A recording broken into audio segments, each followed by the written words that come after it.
Vampire Tour of San Francisco, written by Kitty Burns and narrated by Syra Kingsley.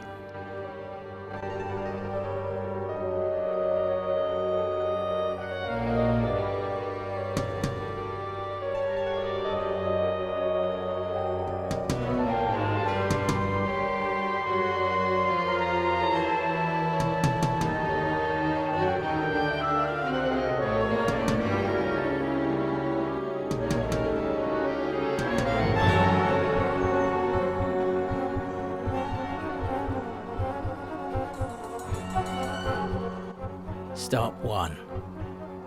Grace Cathedral.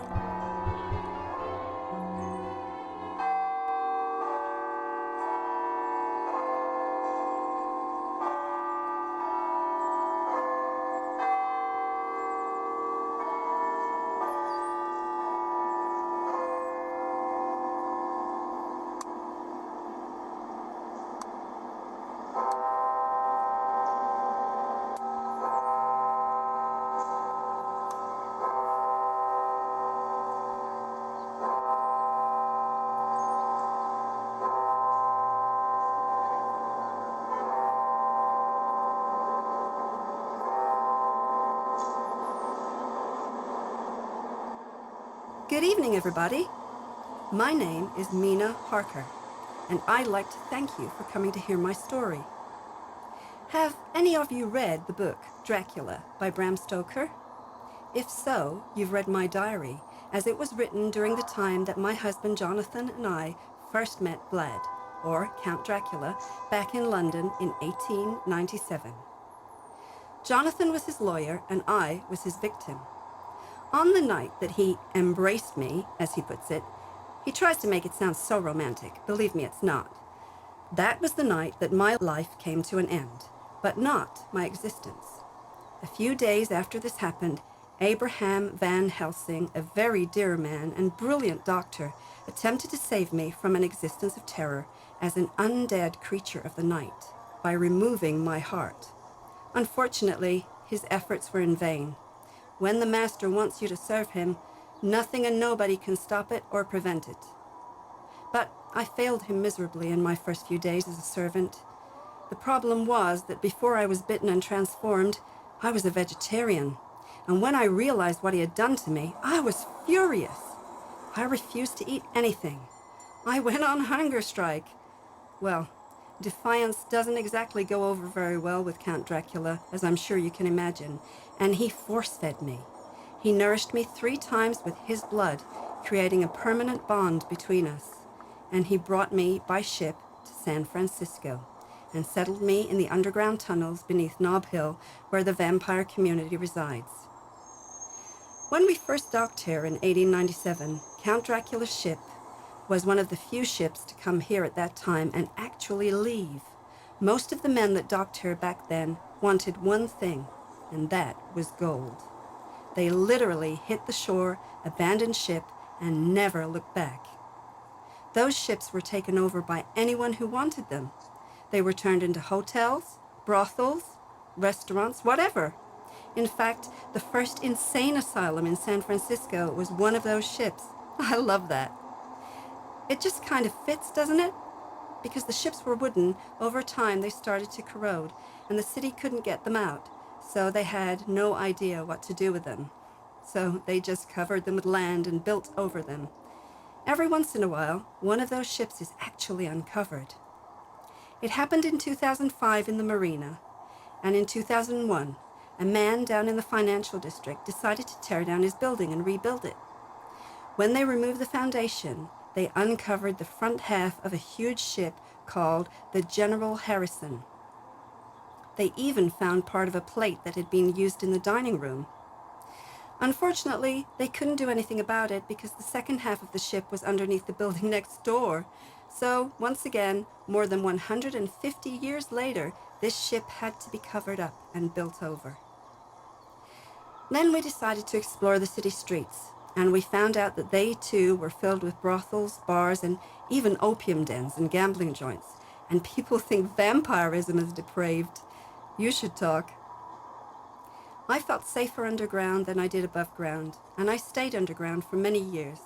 And the vampires below showed me how to use the tunnels, and which ones led to parts of the city, and which areas of the city were beneficial to our kind, and which areas were best to just ignore.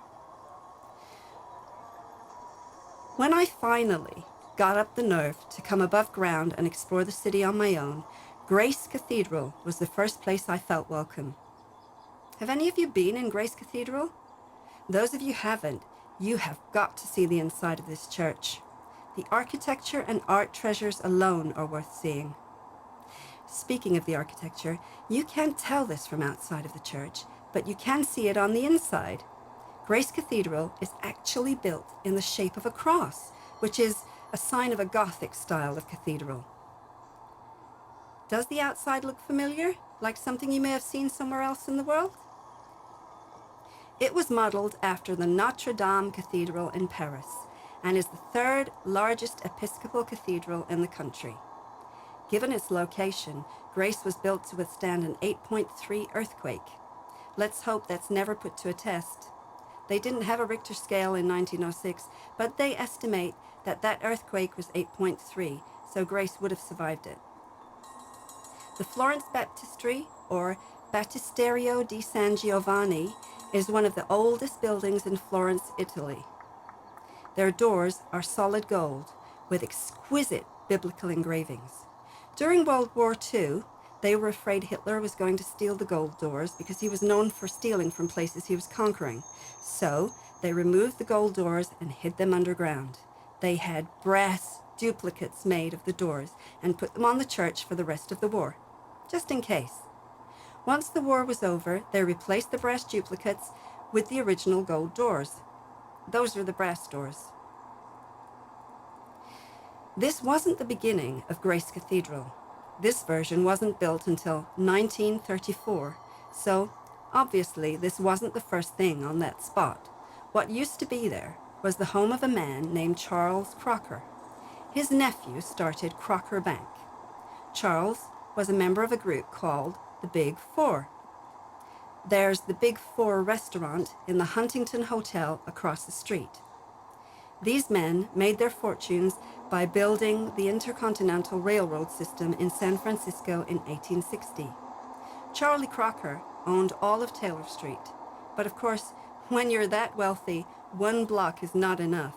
He wanted to also own Sacramento Street, the cross street at the end of the block, but that was owned by Nicholas Young, a very wealthy undertaker. Young refused to sell to Crocker, so Crocker got mad, and he built a 44-foot wall at the end of his property on Taylor Street, blocking Young's view of Nob Hill. Then Young, being just as mature, took one of his coffins, I hope it was empty, but I don't know, and put it on top of the wall with a real skull and crossbones on it. So that was Crocker's view. That wall was up for several years. They called it the Wall of Spite. When Young died, his family took the wall down and sold the property to Crocker. Boys and their toys. This wasn't the beginning of Grace Cathedral. Grace started as Grace Chapel a couple of blocks down on Clay Street. As soon as the chapel was completed, the members of the church realized it was far too small for the congregation. So, during the following year, a larger wooden church was built, which was known as Grace Church. This church was a good size and held everybody very well. But there were lots of problems in the church. There were lots of thefts and fires. And because most of the thefts happened in the middle of the night, the vampire community was blamed for them. But I can honestly say that we were not at fault here. Even though vampires are not usually known for being religious, we do have a profound respect for those more powerful than ourselves. We say that about very few people or organizations, but the church is one of them. The church refused to buy into this. They thought we were just saying that, so they'd leave us alone. So in 1860, Bishop Kipp came to San Francisco, and he built a larger stone church that took 2 years to build. And then he served as rector for 2 years. Because he was a bishop, it was artificially dubbed Grace Cathedral, and that was the first Grace Cathedral. Bishop Kipp's #1 promise to San Francisco was to keep Grace Cathedral free of vampires at all times. To assure this, he had 24-hour guards around the church.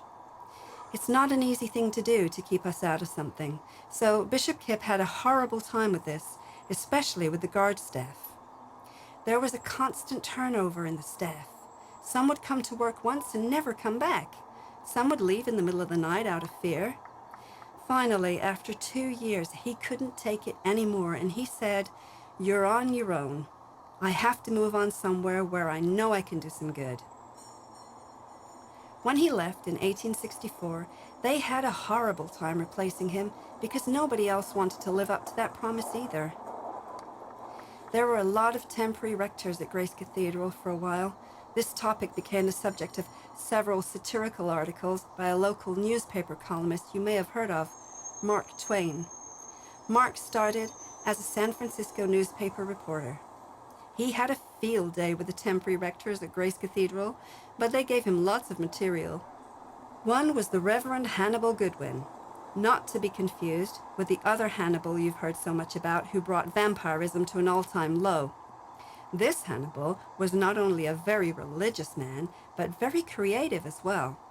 In fact, he was the inventor of photographic film. Another temporary rector was the Reverend James S. Bush, who was the great-great-grandfather of our former president. Do we even need a punchline here? Then there was another temporary rector, the not-so-Reverend Vannevar Thomas. Vannevar was a vampire who came to San Francisco from Virginia in 1849. Like everybody else coming out here in 1849, Vannevar wanted gold, but he also had another hidden plan. He not only wanted wealth, he wanted power. He stayed underground for many years, and he sent his clan members out to gather up all kinds of information for him about the city officials, the laws and politics, even the churches and schools. By the time he surfaced, he knew everything there was to know about San Francisco, past, present, and as far as he was concerned, future. He went over and talked his way into the position of rector at Grace Cathedral. He brought some of his clan members along with him, and they joined the choir, thinking that this would be an easy way for them to keep an eye on the congregation, when Vannevar was busy doing other things. Their plan backfired because the congregation became very suspicious of these guys really quickly. They were always huddled together and whispering and telling secrets, so some of the priests started to follow them. They found out that there were secret ceremonies and rituals going on in the church after hours, and these ceremonies were honoring Count Dracula. You can imagine how well that went over. Before long, rumors of cannibalism and vampirism spread throughout the congregation. You can read more about cannibalism in the choir of Grace Cathedral in the book Tales of the City by Armistead Maupin.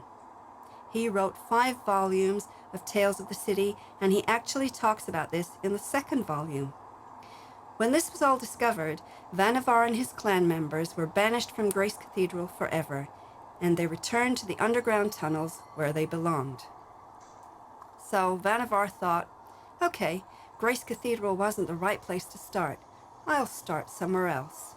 But what he didn't realize was that he had been so wrapped up in himself and what he was doing, he completely missed out on the fact that he had already been totally overshadowed by another vampire who came to San Francisco just the year after him in 1850. This one's name was Joshua Norton. Joshua is the most charismatic, wonderful vampire you would ever want to meet. Joshua's like the Pied Piper. You meet him once, and instantly he's yours and you're his. He doesn't even have to feed off you. You want to be his. Joshua was very wealthy when he got to San Francisco. He made a fortune in real estate. He's very generous. He gave away a lot of his money because he could see that most of the people here weren't nearly as well off as he was. They couldn't pay their rent or buy food or clothes, so he'd do it for them. Word of this got around, and more people started to come to Joshua for help. That's exactly what he wanted, because if you ever want to take over somewhere, the best thing to do is not only make the people like you, but make them depend on you. When they do that, They'll do anything you ask them. Joshua knew this, and he never turned anyone away when they came to him for help. He took his time and let the people get to know him and trust him and need him, and finally, after 9 years, he started to run out of money. So, decided it was time to put phase 2 of his plan into action. One of the last things he bought himself was a printing press, and I'll tell you why in a minute. On September 17th, 1859, he came out and looked around, and he thought to himself, it worked. I own this town. San Francisco is mine. Why stop it here? Why not all of California? Then he thought, no, don't think small. Why not the whole United States? That night, he declared himself Emperor of the United States, and he became known as Emperor Norton. Do any of you know of him? Actually, the full title he gave himself was Emperor of the United States and Protector of Mexico. What he pulled off was unbelievable. In 1869, he tried to abolish both the Democratic and Republican parties, which unfortunately didn't work out as well as the rest of his plan. Joshua is responsible for the Bay Bridge. He told the city officials they needed a bridge connecting San Francisco to the east side of the bay. He got his bridge, and now, more than 150 years later, there is a campaign going on here to change the name of the Bay Bridge to the Emperor Norton Bridge. It passed in San Francisco. The Board of Supervisors passed it 8-2. Unfortunately, Oakland gets a say in this because the bridge goes to Oakland, and they laughed it off the table. Oakland better go along with this eventually, because I've already heard traffic reporters on the radio calling it that. On KFRC, they would be giving the traffic report and say, "And on the Norton tonight." So, Oakland better give in. Then he did something else that I think is hysterical. Those of you who are from out of town may not be aware of this, but the people who live here hate the word Frisco. There used to be a dry cleaners on Hayes Street called Don't Call It Frisco. Joshua hated the word so much, he declared it a misdemeanor to use that word, and there was a $25 fine. One night, I had a man in the audience, and when I told that story, he stopped me and said, "I have to tell you something. I work at City Hall, and do you know that law was never taken off the books? It's still a law." I mentioned earlier that Joshua bought himself a printing press.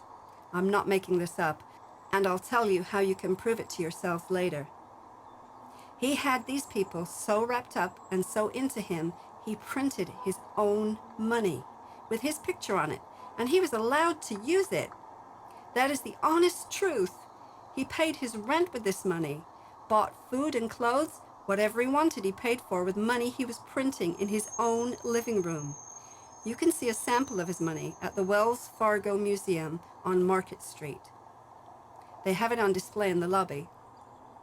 It's called Norton Notes. When he saw how well the money went over, he took it a step further. He collected taxes from the people, and they paid him, and not with his money. What mortal could pull that off? None I've ever met, that's for sure, but Joshua did, and they gave in to him willingly. Word of all this got back to Count Dracula, and on January the 8th, 1880, he came back to San Francisco and told Joshua that he was needed in Europe. Joshua said, "I can't leave here. These people need me. They depend on me." The Count said, "Sorry, I need you in Europe." They knew he couldn't just walk away, so they figured that the only way he could get out of San Francisco gracefully was to die. So they staged his death right on California Street, and he was buried in the Masonic Cemetery, which used to be up here. I'll tell you all about the cemeteries being removed when we get over to the park. Joshua had such a following at that point, there were over 30,000 people at his funeral. That's amazing for 1880. That had to be like half the city. So he went over to Europe and served for 50 years like he was told to do, and then he came back. Ever since then, he's been starting businesses all around the world. In fact, you probably have his security software installed on your computer. Joshua is still honored in many ways in San Francisco today. The San Francisco Brewery on Columbus Street serves an Emperor Norton lager, and there is a picture of him on the wall. Tommy's Joint, a very cute restaurant on Van Ness at Geary, has a huge picture of him in a frame above the bar, and there is a group of men called the Clampers. It's an all-men's club, and they're not just in San Francisco. They're all over California and in Nevada and other states as well. One of their main purposes is to honor Emperor Norton. They meet about 7 or 8 times a year, and their main event is to meet at Joshua's grave on the anniversary of his death. His gravestone actually says, Joshua Norton, Norton the First, Emperor of the United States and Protector of Mexico. Can you imagine going through that cemetery looking for somebody's grave and coming across that, and there's nobody there to explain it to you? That would be hilarious to watch. Does the date of his death ring a bell for another reason? January 8th, Elvis Presley's birthday. Coincidence? I think not. I see a theme here. Emperor, King, Grace. It all fits, and I love it. They say Elvis is dead too. Mortals are so gullible. Anyway, back to Grace. The latest addition to Grace Cathedral is the Columbarium, which is located on the 2nd floor inside the church. This columbarium is strictly for mortals only.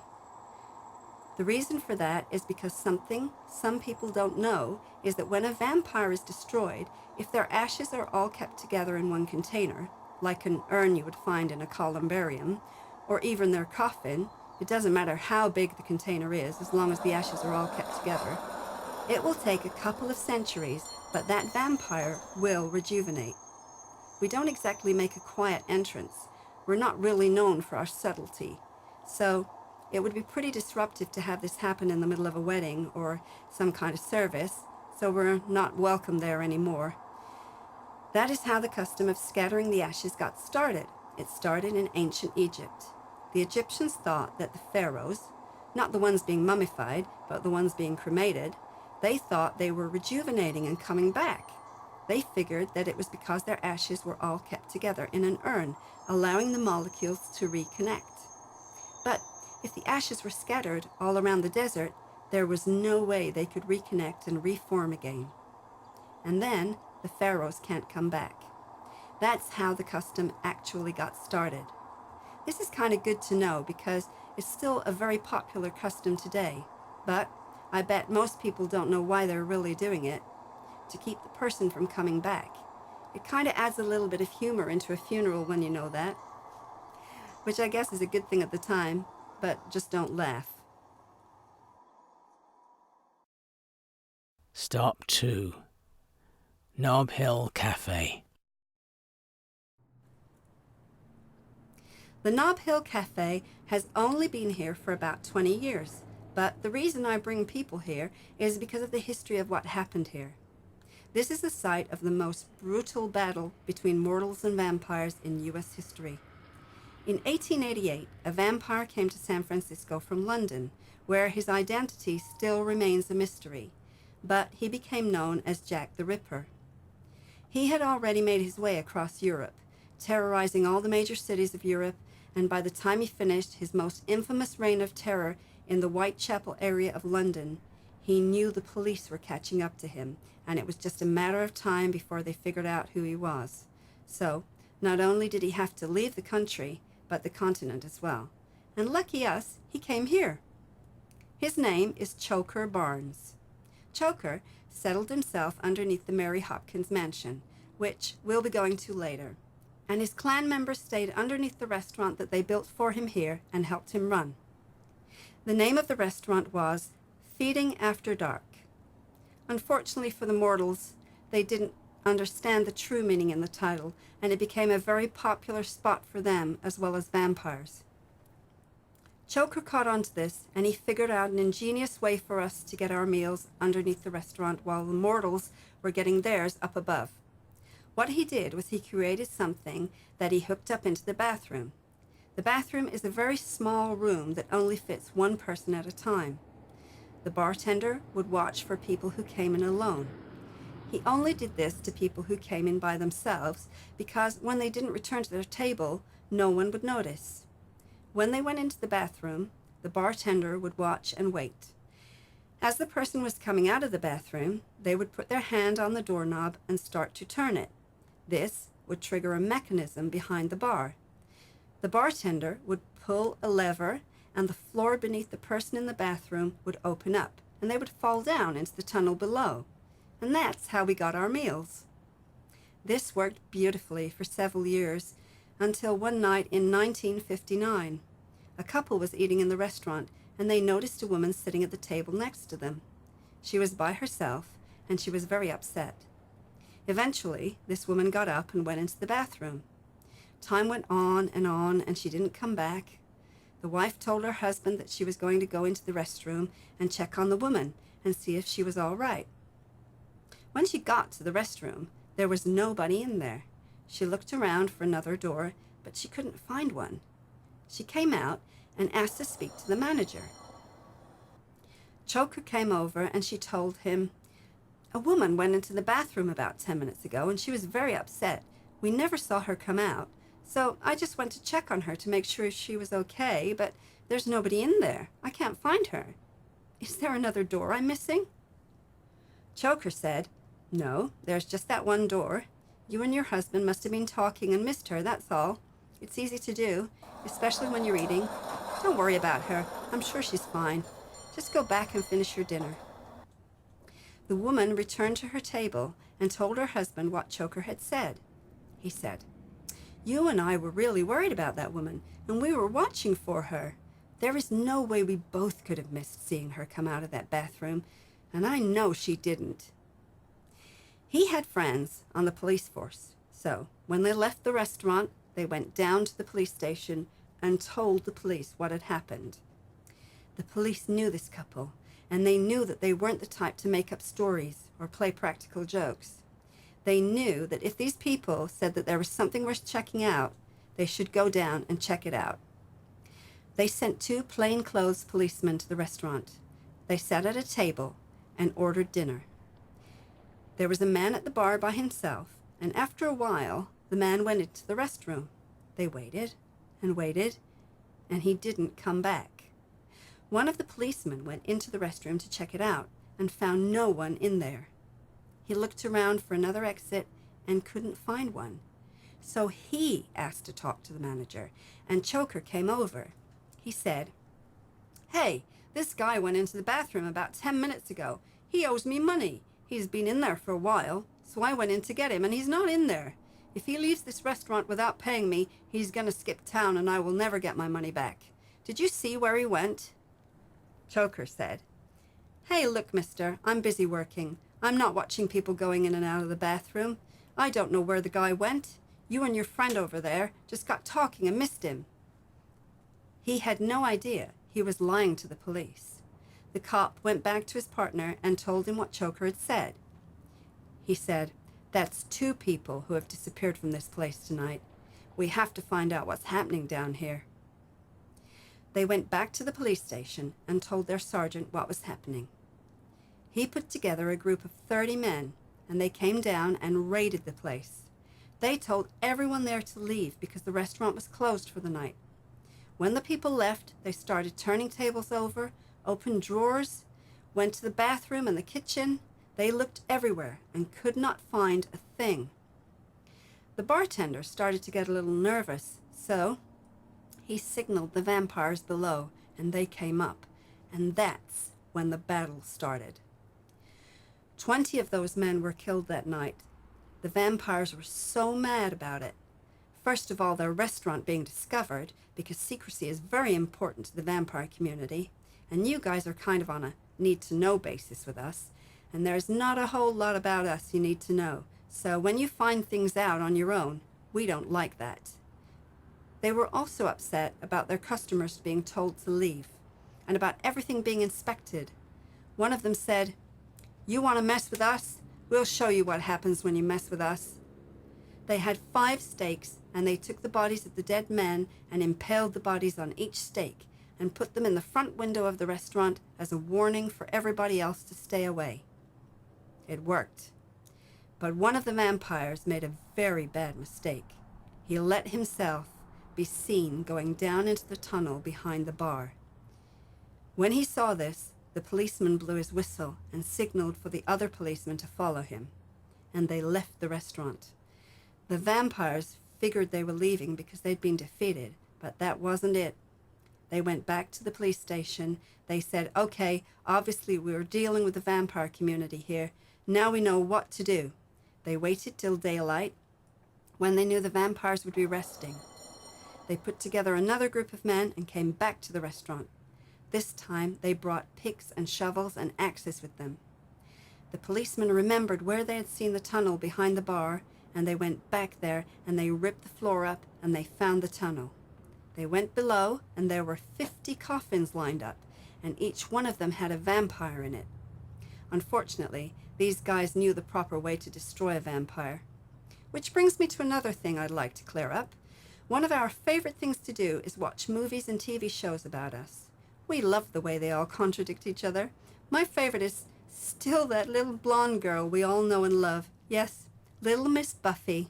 We all have the DVDs and we still watch them all the time. She's so cute. My favorite thing that she does is when she takes any piece of wood to stab a vampire with it. She'll break a chair or grab a twig. It can't be just any piece of wood. It has to be ash wood. Ash wood is the only kind of wood that will destroy a vampire. That's because the cross was made out of ash wood. Also, she'll stab him anywhere. She'll get him in the arm, in the leg, in the back, wherever she can. The one thing that Hollywood usually has right is that it's got to be in the heart. You stab a vampire anywhere but the heart, and all you're going to do is make him mad. The only way to destroy a vampire is to do it in the coffin. When a vampire is stabbed in the heart outside of the coffin, it won't destroy him. It will stun and paralyze him. But another vampire can come along and pull the stake out, and rejuvenation takes place immediately. The only way to do this right is to do it in the coffin, because the stake has to be driven not only through the heart, but into the coffin as well. When this is done, that vampire is pinned in, and there is no way anyone can get him out. If he can't get out, he can't feed. If he can't feed, he starves. And that's what destroys him.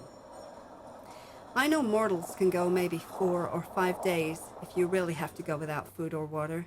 Not us. With a vampire, it's a matter of 2 nights. Our needs are much more precise and much more demanding than yours are. We must feed every night. If we don't, on the 2nd night we start to starve. When this happens, when a vampire is pinned into his coffin, from what I understand, it is the most painful, agonizing way to be destroyed.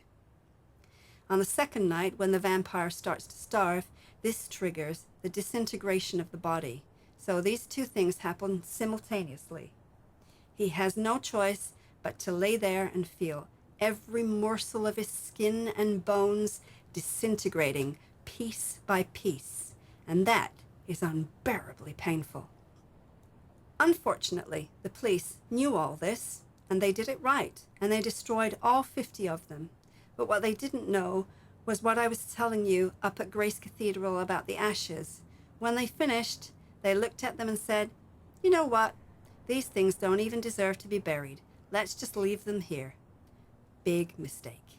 In about 140 years, San Francisco's in for quite a shock, because all 50 of these guys are going to rejuvenate all at once.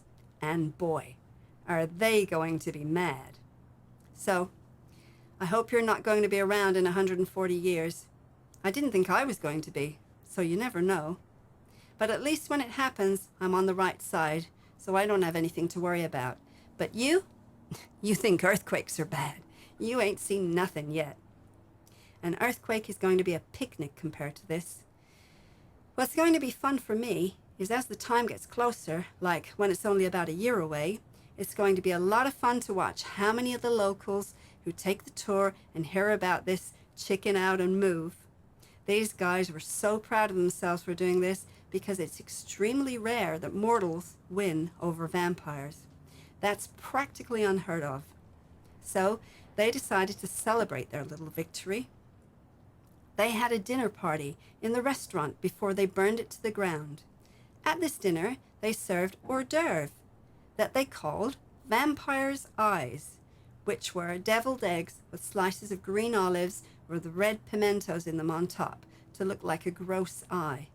The main dish was what was commonly known as shish kebab, only that night they called it dead meat impaled on a steak. The side dishes were garlic, mashed potatoes, and Ann rice. People think they're so clever.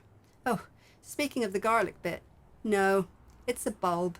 It's a bulb that grows out of the ground that's used to spice up food. What's so scary about that? I love that one. That is my personal favorite. They make us out to be these horrible, hideous monsters, and then they say we're afraid of a spice? So what? Are ghouls supposed to be afraid of oregano? That is so Hollywood. Another thing we're not afraid of is the sun. Movies either say that we're afraid of the sun or we hate the sun. No, we're allergic to it. Big difference. If any of you have even mild allergies, I'm sure you can relate. If you're allergic to poison oak, well, it's the same with us. That is why we're creatures of the night. The only way a vampire can, as you would put it, die of natural causes is to be burned by the sun. So obviously we're going to avoid it. Now we've gotten involved in a lot of businesses across the country, and especially in San Francisco. So obviously there are times when we're forced to come out during normal, mortal business hours, which unfortunately is during the day. Luckily, Max Factor is one of us, and he's come up with a product that would take the skin right off you. But it works beautifully on us for about 2 hours, so at least we have that little window to play with when we have to. I know that your strongest sunscreen is now 100, ours is 500, so that gives you an idea of how strong this is. As long as we're on Hollywood, I might as well get my last pet peeve out of the way, and then I can shut up about them. Not all vampires can turn themselves into bats and wolves. This is a privilege that has to be earned, and it can only be granted by Count Dracula. The way to earn it is sort of ironic. You have to prove to him that you're clever enough and strong enough to defend yourself without the use of the bat or the wolf before he'll give you this gift. That's exactly what it is. It's a gift.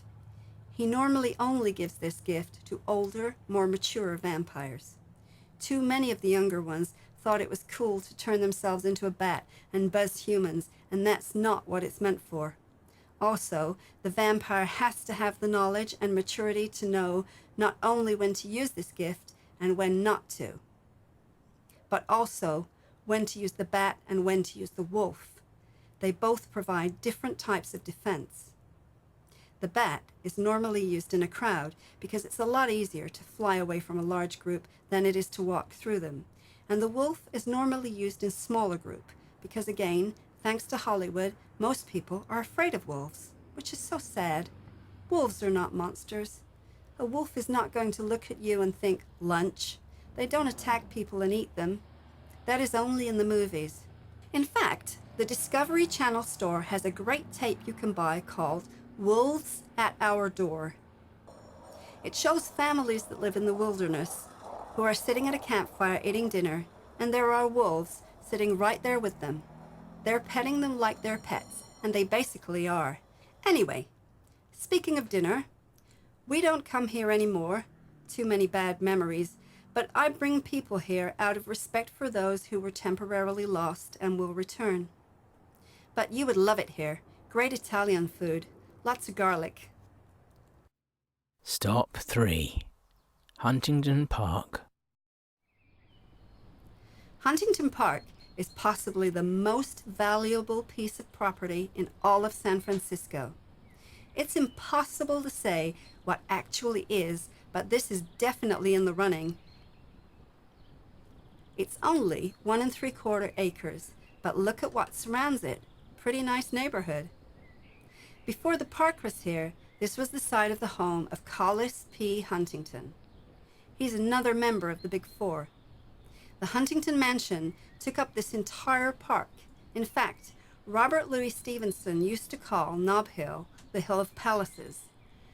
The homes up here were massive, and the Huntington Mansion was, if not the biggest, definitely one of the biggest. It came to an interesting ending. During the 1906 earthquake and fire, every fire hydrant in the city but one was damaged by the earthquake. The only one that wasn't was the one at Mission Dolores, and it saved the mission. That's why every year on April 18th, the anniversary of the earthquake, they paint that fire hydrant gold as part of the celebration. Of course, 2006 was the 100th anniversary of the earthquake, and at the main celebration in the city, there were 12 survivors from the earthquake at the party. One woman was 109 years old. Her mind was still totally with her, and she remembered that day very well. Another woman was 103, and all she remembered was her mom picking her up and running out of the house with her just before the house collapsed. Another lady said, "I'm only 99, but I'll be 100 tomorrow." Her house was totally destroyed by the earthquake, and the next day her mother gave birth to her in the park. Because all the fire hydrants were destroyed, they had no clue how to stop the fire. It went on for days and was totally out of control. Finally, a man in the army realized that when there is a dynamite explosion, the oxygen around it is sucked up into the explosion, and the fire needs oxygen to spread. So they dynamited in front of the fire. It was deprived of the oxygen it needed, and it couldn't spread. It stopped, and that's how they stopped the fire of 1906, with dynamite. So I guess you really can stop fire with fire. Luckily, it worked for them. But before all this, in the 1700s and 1800s, there used to be a lot of cemeteries in San Francisco. Have you noticed that there are no cemeteries here? Actually, there are two, one at the Presidio and one at Mission Dolores. Most of the others were moved to a city just south of here called Colma. In fact, they call Colma the City of the Dead because there are more dead people in Colma than alive. There are over 1 million people buried in Colma, and it's not a big city, so it's really bizarre to go through it. All you see on El Camino, the main street, is one cemetery after another. The reason they removed the cemeteries from San Francisco was to make room for the homes for the living. They figured the living needed the land more than the dead did. That sounds good when you say it, but the timing was terrible. And also, they went about it in the wrong way. The timing was bad because at that time, news of this area was spreading to other vampire communities around the country, and more started to come out here. With the increase in the vampire population also came the increase in unsolved deaths of mortals, which brings me to another thing I want to clear up. Nobody wants a person to die during a feeding. It's a feeding. It's for nourishment or to create another vampire. It's not meant to kill. But hey, it happens. What can I say? Everybody makes mistakes, and I've seen some people get pretty into their food too. Like I said at the cafe, secrecy is very important to us. We don't want to be discovered, so when a person would die during a feeding, we couldn't just leave them lying on the street or the sidewalk. So we would pick them up and bring them to the nearest cemetery. That seemed to be the most logical solution. Well, when they started to remove the cemeteries, we thought, oh great, now what are we going to do with the bodies? We had to find areas of the city that had not been populated yet and hadn't been built on, and we dug our own burial grounds. When these were all filled up, we didn't want them to be discovered either, and the best way to hide something underneath the ground is to build something on top of it. I mean, you've all heard of landfill, right? And when the land is full, we build on it. And we've made major contributions to the Bay Area through this. Candlestick Park is on landfill, the airport's on landfill, and some entire cities on the peninsula. Foster City and Redwood Shores are all landfill. One thing some people don't realize is that what we build, we run. So think about what's on landfill. Visa's office is in Foster City. Electronic Arts and Oracle are in Redwood Shores. The entire financial district of San Francisco is on landfill. And if you guys go shopping in the marina, I'd be real nice to the shop owners. When they did this, it took years to accomplish because back then they didn't have trucks and vans. And can you imagine bringing an empty horse and buggy up and down Taylor Street or Mason without adding a couple of coffins to it? By the time they got up here to the Masonic Cemetery, they were so sick of this disgusting job. They thought that there has got to be a way to have a little fun with this job. Well, like they say, be careful what you wish for. When they came to the Masonic Cemetery, they noticed that there was something different here that they had not seen at any of the other cemeteries. Some of the graves had holes on and around the gravesite. They didn't know what this meant. But that is the sign of a vampire grave. The holes make it easier for the vampire to dig his way out at night. They didn't know what this meant, and they thought, this guy has holes on his grave. Those don't, and those do. Why? What's so different about these graves? They said, we're digging these guys up anyway, so let's find out. The first grave they dug up did not have holes on it. They dug it up, took out the coffin, opened up the lid, and they found a pile of dust, which was exactly what they had expected to find.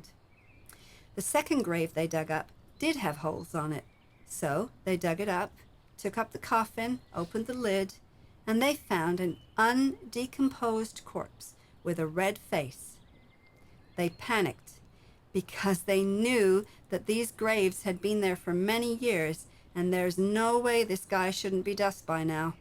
They said, we're not getting paid enough to come across things like this. Why don't we close this thing up, put it back in the ground, cover it up again? Let's just forget we ever saw this. Let's just take out the headstones and get out of here. What are they going to do? Come up with shovels and dig to make sure we got everybody? Didn't these guys see poltergeist? You don't do that. But that is exactly what they did. Not only in this cemetery, but in others around the city. Civic Center down at McAllister and Polk is sitting on top of an Indian burial ground that was never dug up, and the City Hall has been called the second most haunted spot in the city. One night, I saw something on the local news that explains part of the reason why Civic Center is so haunted. There's an Asian art museum down there, but what used to be there was the library. When they decided to tear down the library to build the museum, when they took out the foundation and saw what was underneath it, they called in the news and camera crew. There were 12 skeletons underneath the library, not in coffins, just 12 skeletons lying there. I thought to myself, no wonder Civic Center is so haunted. That's just one little part of it. I can imagine what's underneath the rest of it. One night, I had a man in the audience, and when I told the story, he stopped me and he said, I was one of the diggers who uncovered the skeletons. He said it was horrifying, but it's still only the second most haunted spot in the city. Does anybody want to take a guess at what is the most haunted spot? Alcatraz is by far the most haunted spot in the city. In fact, it's a toss-up between Alcatraz and the ship the Queen Mary, which is docked in Long Beach, as to which is the most haunted spot in the entire state. I'm betting on Alcatraz because the sightings there are constant. Another night, I had a man in the audience who works on Alcatraz, and he was telling us that when you're hired on the island, you're told not to talk about the hauntings. They're also not allowed to tell you about the tunnels. There really are tunnels under Alcatraz, like in the movie The Rock, but they won't tell you about them. In fact, they'll deny it if you ask them. He said that the reason they do this is because the tunnels are so old at this point, they would be very dangerous to go into, so they don't want anyone looking for them.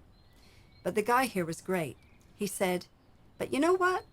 We're not on the island right now, so do you want to hear some good stories? We all said yes, and he just came up and took over.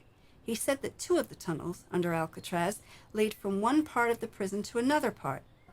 One tunnel leads from the prison to the warden's house. Just in case there was a takeover by the prisoners, the warden could get home safely. 2 other tunnels lead down to the bay. He wasn't sure what those were for, but his guess, and this makes sense to me because I've heard of this being done in other prisons, is that this was how they brought the prisoners in from the boats, so they didn't have to walk by the other prisoners. Then he said that the two most haunted spots on Alcatraz are the kitchen and the dining area, right outside the kitchen, and the cell block D, which is where solitary confinement is. Have any of you been in solitary? I mean, as a visitor, or not, either way. If you went into solitary on Alcatraz, did you shut the door? They don't let you do that anymore because some people freaked out. But they used to, and I did it. It is pitch black in there. You cannot see your hand in front of your face. No wonder they all nutted up. On the side of each cell, there is a slot that they open up to pass the meals through to the prisoners. The guy who was telling us all this started to tell us a story. While he was talking, I kept thinking to myself, I know this story. I've heard this somewhere before. But I couldn't think of where. When he finished, I told him that, and he said, I know where you heard it. I'll tell you where I heard it after I tell you the story. One day, a man got put in solitary confinement. That night, the guard brought him his dinner. He passed it through the little slot, and the prisoner came over and got his dinner. Then he called the guard back. He said, Hey, come here. I'm not in here alone. The guard said to him, You're in solitary confinement. That means you're alone. The prisoner said, I don't care what you call it. I'm not in here alone. The guard just laughed it off and walked away. The next morning, the day guard brought the prisoner his breakfast. He opened up the little slot to pass it through to him, but the prisoner didn't come over to get it. The guard looked inside. The prisoner was lying on the floor. He was dead, and he had been strangled. He was in there alone. I didn't just hear this story, I actually saw it. Remember that show on TV, Unsolved Mysteries with Robert Stack? That was an episode on that show. They came to Alcatraz to film because of that story, and it is still an unsolved mystery. Also, Dolores Park is haunted. I've heard the same story from 3 people who took the tour on different nights. They all said they saw a woman in white going through the cemetery and then just disappear. Nobody knows who this woman is, not even the people at Mission Dolores. She never says anything to anyone and is a complete mystery. I've never heard of any sightings up here where the Masonic Cemetery used to be. My guess is because they did eventually come up and get everybody out of here, so there is no one left to haunt it. But this part of California Street where we meet is haunted. I heard this at Grace Cathedral. It's haunted by a bride who was stood up at Grace Cathedral. When she realized the groom wasn't coming to the wedding, she ran out into traffic to get killed. And she did. She was hit by a cable car. I've never seen her, and that's okay, but people who live up here say every once in a while they see a bride going through the middle of California Street like she's looking for someone. Now, this park is a lovely little doggy haven. About 10 years ago, the Nob Hill Association spent over $600,000 renovating Huntington Park, including the restoration of the park's centerpiece, the Fountain of Turtles. This fountain is made of marble and bronze and is a copy of Rome's Fontana del Tartaru, designed by Taddeo Landini in 1585. The only difference is that the one in Rome would take up this entire park. In fact, remember in the beginning I said that the Huntington Mansion took up this entire park? When they built the park, they tried to mimic the house. This little white building is a bathroom, and that's where the Huntington's bathroom was. Over there, where the swings and slides are, is where their kids' bedrooms were. This little fountain over here was constructed in honor of Mrs. James Flood, the lady of the house that we are going to visit next. Mrs. Flood was a good friend of Mrs. Huntington, and that area was Mrs. Huntington's sitting room. They used to sit in there and talk all the time, so they put Mrs. Flood's fountain in the sitting room. I've never heard of a park being designed after a house before, but nobody knows what was where the big fountain is. I've asked historians, I've asked the Nob Hill Association, and no one knows what was in that part of the house, So I guess a hot tub, that fits. Stop number 4, the Pacific Union Club. This is the Pacific Union Club. It's the 5th oldest city club in the country, and it's still all men. This building is also a National Historic Landmark, and it's still often referred to as the Flood Mansion, because before it was the Pacific Union Club, this was the home of Mr. James Flood and his family, and this is their original home. James Flood was a genius, and the house alone proves it. He had every piece of this brownstone brought by ship from Connecticut to build his house because he wanted his home to be as sturdy as the homes back east, so it would survive any kind of weather. He knew what he was doing. It has survived 2 major earthquakes so far. This was the first brownstone building west of the Mississippi. The fence has a great story. The fence is actually bronze, and the Floods had a man working for them whose only job was to polish that fence. He would start at one end of the house every day and go around the entire house. When he finished polishing one end, he would go back to the start and start again on the other end, kind of like how they paint the Golden Gate Bridge. They paid him $50,000 a year to do this. I'd do it today for $50,000 a year. The design in the fence was modeled after a piece of lace that Mrs. Flood saw in a shop window. I love that. What would possess somebody to look at a piece of lace and think, that's how I want my fence to look? What would even connect the two thoughts? But I guess when you're as rich as the Floods, you can afford to think a little differently than most people. When this house was built in 1886, James Flood was worth $30 million. On today's terms, that would be about $20 billion. He was like the Donald Trump of the 1800s, only with better hair. James Flood made his fortune in silver as well as gold. He was also in on the discovery of the largest silver mine in the country, the Comstock mine in Nevada, which is still running, so the Flood money is endless. James Flood did become the most respected man ever by the vampire community. They did a few things with him that they have never done before or since. First of all, they promised him 24-hour security for his house and anyone in it as long as the house stands. So that security still goes today. Then they did something that is totally unheard of.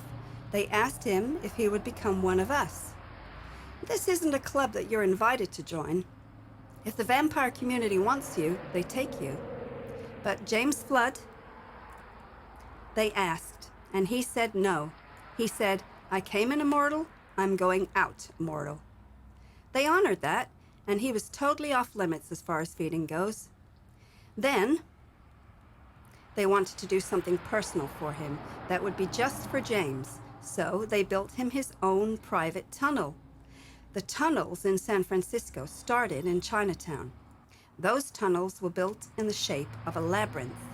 The reason they did that was because they were used to Shanghai people, and for drug smuggling or smuggling whatever. If you were brave enough, or stupid enough, however you want to look at it, to try to escape, good luck finding your way out. If you didn't help build or design that brilliant maze, there is no way you would find your way out alive by yourself. The tunnels on Nob Hill were built for a slightly different reason. These tunnels were built to connect houses to each other, or a house to a brothel, or a house to a hotel. James Flood's tunnel fits in perfectly because his tunnel goes from his house to the little house across the street next to the garage where his mistress was living. Actually, that house isn't as little as it looks. I had a lady in the audience one night who went to a party in that house. She said there is a basement, which is very rare in San Francisco, then the ground floor, then the floor with pillars, and then the roof is another floor.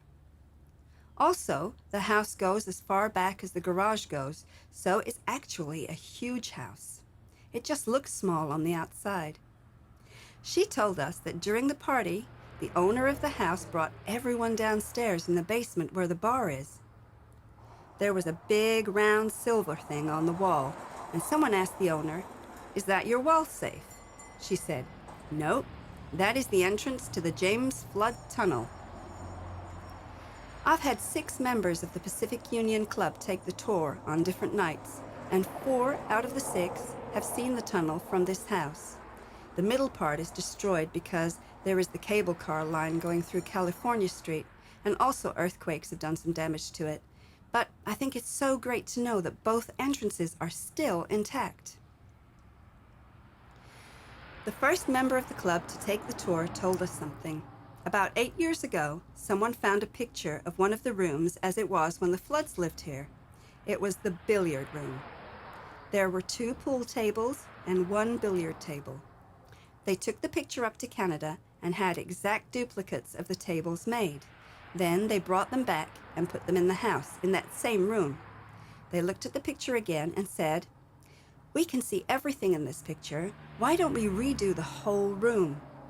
They redid the carpets, drapes, and furniture, and now this room looks identical to the way it did when the floods lived here. This room is now haunted. They've never seen an apparition, but they will hear someone in there playing pool. And they'll go into the room and there will be a ball rolling across the table, but no one is there. All 5 of the other club members who took the tour agreed. They said that no one is overly frightened or upset by this. They just accept it as part of the house. One night, the little doorman at the club, who is about a year younger than God, saw me and came down the stairs and was standing behind me the whole time, listening to what I was saying. At one point, I heard someone behind me say, "It's true." I just about jumped out of my skin. I'll tell you what he said was true in a minute. He told us that the library is haunted too. He said that it's haunted by a woman who they think was a maid who was killed when the roof caved in during the earthquake. She had been seen many times in the library. What he said was true is my favorite rumor about the club. I first heard this from 2 of the people over at the Mark Hopkins Hotel. The club is known for being ultra-conservative. It's not officially affiliated with any political party, but it's assumed that they are 99.9% Republicans. The Fairmont Hotel is known as the most liberal hotel in the area, and when the Democrats come into town, they like to stay at the Fairmont. The Republicans stay down the hill at the Westin St. Francis Hotel in Union Square, which I wish so much could be on this tour because they've got some great stories down there too. In fact, have you all heard of Fatty Arbuckle? He was an actor in the 1930s who was accused of killing a woman named Virginia Rapp. This happened at the Westin St. Francis Hotel. Virginia has been seen haunting the halls many times. She's not alone. The singer Al Jolson also died there. He was playing poker one night and he had a heart attack. He also has been seen in the halls many times. What the little doorman told me was true, is that when the Democrats come into town and they are staying at the Fairmont, the Pacific Union Club shuts all their drapes around the house until the Democrats leave. One night, I had a man in the audience who runs a Vertigo tour. Did you all see Vertigo, the Alfred Hitchcock movie? This was supposed to be her husband's club. The second time Jimmy Stewart meets with the husband, the room they are in is an exact copy of a room at the Pacific Union Club. They wouldn't let him film inside. Even Alfred Hitchcock wasn't allowed to film inside here. I bet that's the only time in his life he ever heard the word no, but they let him copy a room. He went fanatical on that movie, and especially this scene. When they were filming the scene, he noticed that there was an ashtray on the wrong table. He stopped filming and put it on the right table and started the whole scene over again.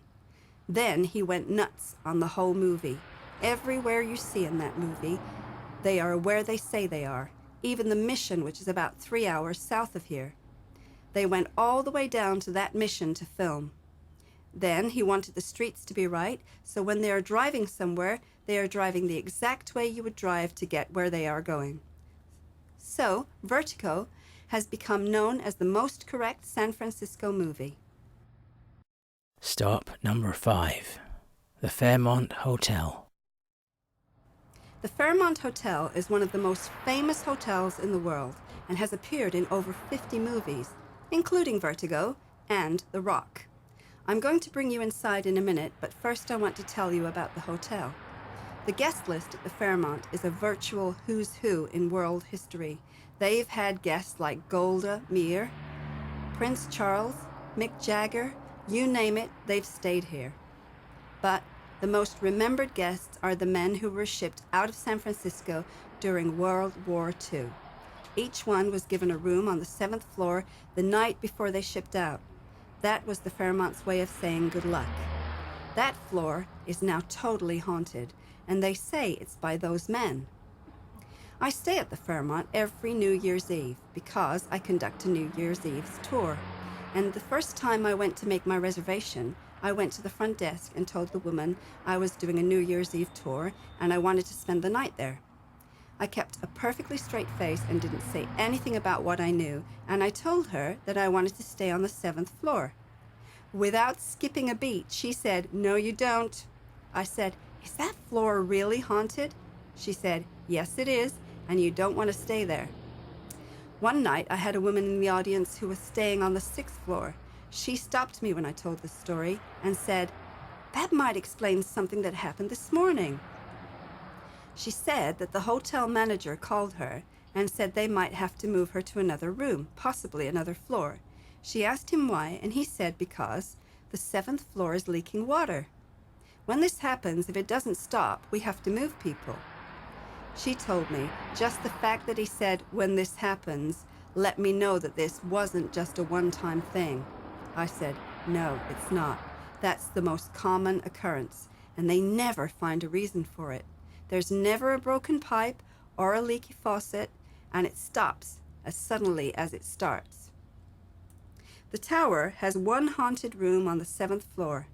That's haunted by a lady of the evening who was murdered up there. I heard about this from 3 women who work at the hotel who took the tour one night. One of them told us that her husband also works here in the engineering department. One day, his boss asked him to go to the room in the tower and fix something that had broken. His boss said that this was a perfect time to get it done because nobody was in the room, so it should be done before someone else rents the room. He went up with his cart and knocked on the door. No one answered, so he used his passkey to get in. There was a woman in a red teddy lying on a 4-poster bed. He said, "Oh my gosh, I'm so sorry. I heard this room was vacant." She said, "It's all right." He said, "No, it's not." He went back downstairs and told his boss what had happened. His boss said, "You went to the wrong room." He said, "No, I didn't. I went to this room." His boss said, "Come on, I'll go back with you." They went back up together, went to the same room and knocked on the door. No one answered, so they went inside. Not only was there no woman in there, it wasn't a 4-poster bed. His boss said, "You imagined it." He said, "How do you imagine a woman on a 4-poster bed? Either you see that or you don't." His boss just sloughed it off and walked away. When he got home, he told his wife what had happened. She was the one here telling the story. She said, "I almost fell out of my chair." She knew about that woman being killed in that room, and he didn't. Also, the penthouse is haunted. This is haunted by May Flood, James Flood's sister-in-law. She lived in the penthouse for several years and vowed she would never leave. I guess she wasn't kidding because she has been seen so many times. One of the bellboys was telling me that he had to go up to the penthouse one day and make sure everything was fully stocked and neat and clean because someone was renting the room that afternoon, and they hadn't rented it out in the last 3 days. He went inside, and there was a little old lady sitting on one of the sofas. He said to her, "Can I help you?" She didn't answer him.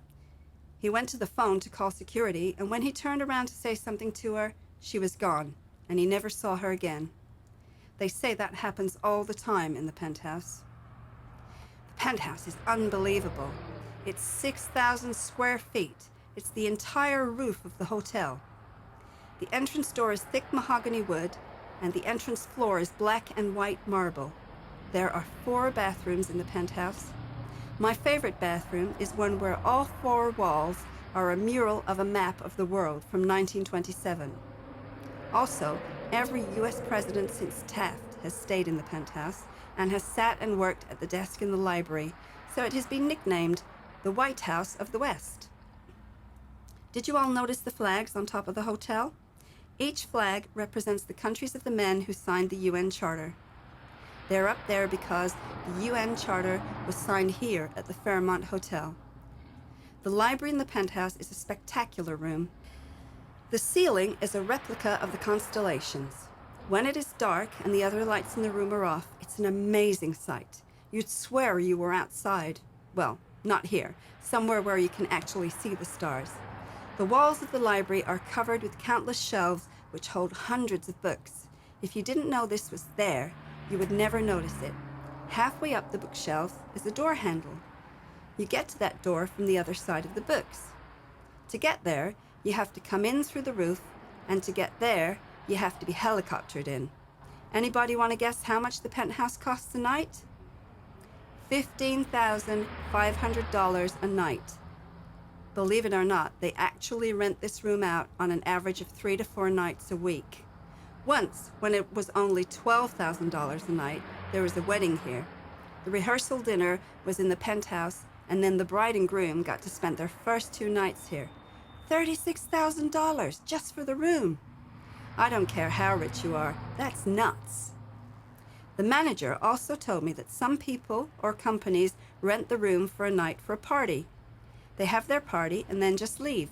They don't even spend the night. I told the manager, the next time this happens, call me. Why not? The room's paid for. The Fairmont Hotel had an interesting beginning. On April 6, 1906, the Fair sisters who owned it and had it built sold the almost finished Fairmont to the Law brothers. 12 days later, the earthquake hit. To make things even worse, on the day of the earthquake, at noon that day, the fire insurance they had on the hotel expired. This was another building, just like the flood mansion, that wasn't destroyed on the outside. And again, it's because of the stone it's made out of. The inside had damage done to it because it wasn't quite finished yet, so it wasn't strong enough to hold up to an 8.3 earthquake.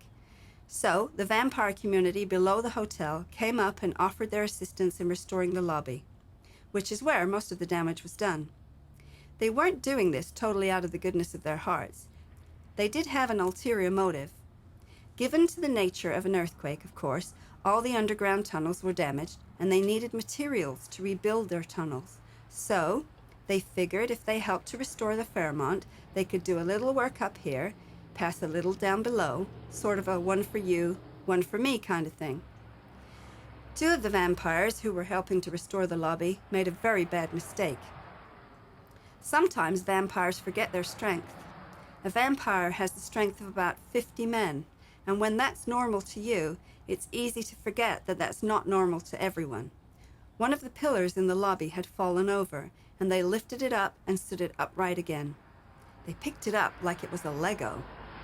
Like, that's not going to be noticed? It was. And the guy who saw this told the hotel manager. The manager called the police, and the police went to the mayor. Mayor Schmitz was furious. He said, San Francisco's in enough trouble right now without these things adding to it. He issued 3 ordinances that had quite an effect on the vampire community, as well as the people of San Francisco. First, he ordered a curfew from sundown to sunrise. He also ordered all the gas and electric companies to turn everything off for 4 days and 4 nights after the earthquake. Then he issued a shoot-to-kill order, authorizing the police to kill anyone who was found looting or committing any crime during the 4 days following the earthquake. These orders came as good news and bad news to vampire community. We liked the curfew. We knew that being human, especially the younger ones, they would ignore the mayor's order and would be out roaming the streets. This gave us plenty of young energy to feed on.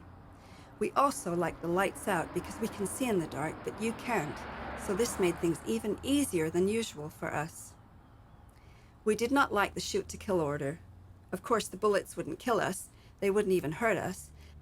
But if enough of the police saw that they were shooting at certain people and nothing was happening, we would be discovered.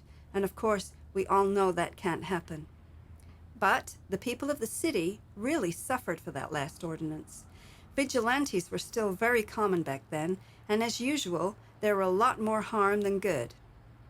They would see people at houses going through things and taking them, and without asking any questions, they would consider them looters and kill them. Later, they would find out that it was that person's house, and they were trying to save anything they could. They estimate 500 innocent people died because of this. Let's go inside for a minute. Let's go to the Venetian room and look at the Tony Bennett time capsule. Stop number 6. The Mark Hopkins Hotel. This is the Mark Hopkins Hotel. Mark Hopkins was another member of the Big Four. But before I get to tell you about him, I want to tell you about the last member of the group. His house is down the hill, and he has a great story. His name was Leland Stanford. When the Stanfords came to California in the 1880s, they were already very wealthy. They had made a fortune in farming back east. They were very modest people. When they moved out here, they still dressed like farmers. They were kind of the Beverly Hillbillies of Nob Hill. When their son, Leland Jr., was 16 years old, they decided to take a family vacation in Europe. While they were over there, Leland Jr. contracted typhoid fever, and his parents took him down to Italy, hoping to find a cure for him. But it didn't work, and he died there. When the Stanfords returned to San Francisco, they were so upset about the death of their son, they went over to the Berkeley campus and asked to see the dean. When the dean's assistant asked why, Mrs. Stanford explained that their only son had just died and that they wanted to build an extension to the school in their son's memory. And they wanted to build a technology building because he was very interested in technology. Because of the way they were dressed, they were practically laughed off the campus. The dean's secretary said, "You can't do that." Mrs. Stanford said, "Why not?" The woman said, "Because you can't afford it." Mrs. Stanford said, "Oh, really? How much would it cost?" She said that it would be at least $400,000. Mrs. Stanford said, "Oh, is that all?" Then she said to her husband, "We have that plot of land down on the peninsula. Why don't we build something down there?" They named it the Leland Stanford Junior University as a tribute to their son. The Stanfords owned a lot of Nob Hill, and in 1878, they sold this entire block to the Mark Hopkins family so they could build their house there. Mrs. Hopkins was nothing like the Stanfords. She was really into the money, and she wanted everyone to know just how rich they were. She designed the house that was built here for the family, and it was obnoxious. It was way over the top. In fact, it looked like a castle. Mark wasn't nearly as bad as his wife, and he kept watching the progress of the house. When it got to the point where he could tell what it was going to turn out like, he said, something he probably ended up regretting.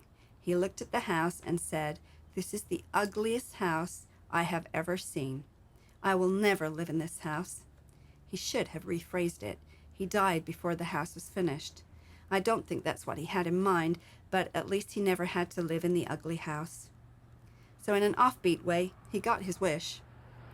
She didn't live in it too long herself either. She turned it into an art institute. But because she went for looks instead of common sense, when it was built, it was totally demolished by the earthquake. It wasn't until 1925 that they built this hotel in honor of Mark. I don't think she designed it, though, because it's very pretty and very tastefully done.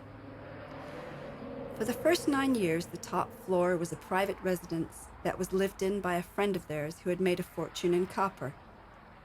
In 1934, he moved out, and they remodeled it and turned it into one of the most famous bars in the world, the Top of the Mark. It was here that I first met Choker Barnes, the owner of the Feeding After Dark restaurant. I was looking out the window, down on the street below, for just the right loner to feed on. Choker came up behind me and said, "You're right. The woman in the red coat and hat would suit you just fine." He not only wanted me to know he was one of us, he wanted to show me his power, which is mind reading. Choker has every power a vampire can be given. But what I didn't know is that he also has the worst reputation of any vampire that's ever existed. To me, he was Mr. Charming because he wanted me to join his clan, so he and I would meet at the top of the mark every night, order a drink, and scope out our meals for the evening later. Which brings me to another thing I want to clear up. A vampire can eat and drink. Movies always say that we can only drink blood and we can't eat anything. What do you mean we can't eat anything? You all know about our teeth. Obviously we can chew. We can swallow any liquid. The only thing is, why would we? Your food and your drinks have no nutritional value to us and no taste or flavor. The only reason we would bother with them would be so that it wouldn't be obvious that there are 1 or 2 people not eating or drinking. It's like a prop in a play. We use your food and your drinks to blend in with whatever is happening around us, so we don't stand out. So, Choker and I would do this every night and people watch. The most fun was watching people's reaction to the 2 drink menus at the top of the mark. One is a list of drinks that are all named after San Francisco things, such as the Alcatraz, the Earthquake, the Golden Gate, and the Treasure Island. The other one is the 100 Martinis menu. They invented the martini at the top of the mark. The most fun was watching people who would try to figure out a way to eventually taste all 100 martinis. Some of them would come in with 2 or 3 people and order 2 or 3 drinks each, and then come back the next week and order 2 or 3 more, trying to keep track.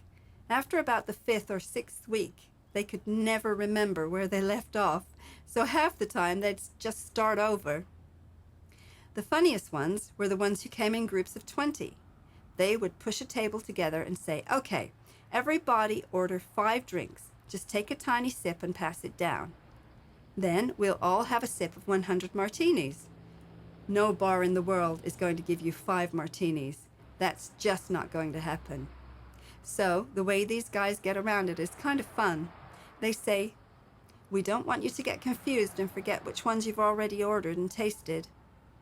So how about if we bring them out a few at a time, and you can pass them down to each other and do your little taste test. Then you'll all have a sip of 100 martinis. Of course, they don't get anywhere near through the list, but it's a lot of fun to watch. If you decide to do your own little taste test, pace yourselves. I say this not only for your sake, but if you do end up, providing a meal for someone, believe me, there's nothing worse than a blood hangover. You think hangovers are bad on you. It's just like what they say about smoking. I'm sure you've heard that secondhand smoke is more harmful than smoking a cigarette. Well, a secondhand hangover is brutal, and a hungover vampire is not a pretty sight anyway. So, go easy on the drinks. The next time Count Dracula came into town to check on me, of course, I always have to report on everything I've been doing, so I told him about my new friend Choker. That is the maddest I have ever seen him. He said, "You stay away from him. He's nothing but trouble." I told him that I meet Choker every night for a drink at the top of the mark. I said that I was going to meet him that night. The Count said, "No, you're not. You stay here. I'll go over there and meet him." He did. And they had it out in this parking lot. Choker was banished from San Francisco forever. Last I heard, he was down in LA. I think he's a movie producer. I hope you've all enjoyed tonight's tour, and I hope you've learned a little more about us, especially what not to believe when you hear it in a movie.